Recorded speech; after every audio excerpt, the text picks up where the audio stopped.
Hello, I'm Ken Robinson, and this is one of my video responses to questions I've been sent on Twitter. Does focusing on science and maths give students necessary skills and mindsets for innovation? One of the things I'm very keen to emphasize is that you can be creative at anything and at everything. Creativity is this process of having original ideas that have value. Very often, creativity has become stereotyped and associated with only certain types of activities. So people think it's all about the arts, for example. Well, I'm a lifelong advocate of the arts in education and concede to nobody in my efforts and determination to promote the place of the arts in schools. I think it's a tragedy that the arts often suffer in times of economic recession when cuts in spending become the order of the day and the arts get pushed out. I think it's a catastrophe.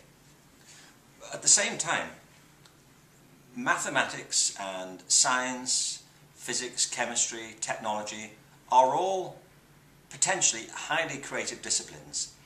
I know wonderfully creative people who work in chemistry and physics, wonderfully creative mathematicians. These disciplines, like any other disciplines, certainly can and should, in their best examples, encourage and nurture innovation. The issue for me is, though, that in the current educational circumstances, more and more you hear the emphasis being placed in education on the so-called STEM disciplines, that's science, technology, engineering and mathematics. Now, as important as they are, they will not deliver us into the future on their own.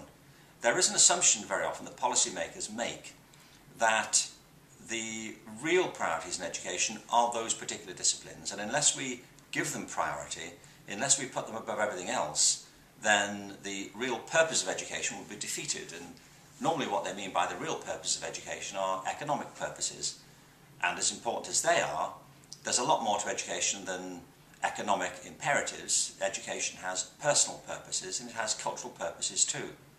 But even from an economic point of view, a great economy, a successful, sustainable economy, depends upon much more than science and mathematics. Look at the growth of the internet.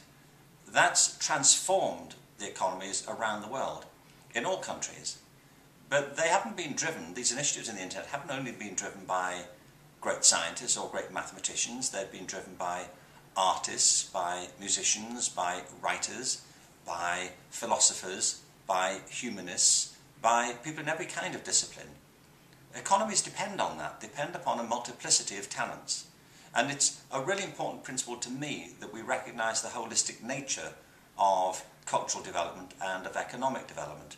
So, as important as they are, it seems to me absolutely vital that we don't allow education to become preoccupied or exclusively focused on the STEM disciplines.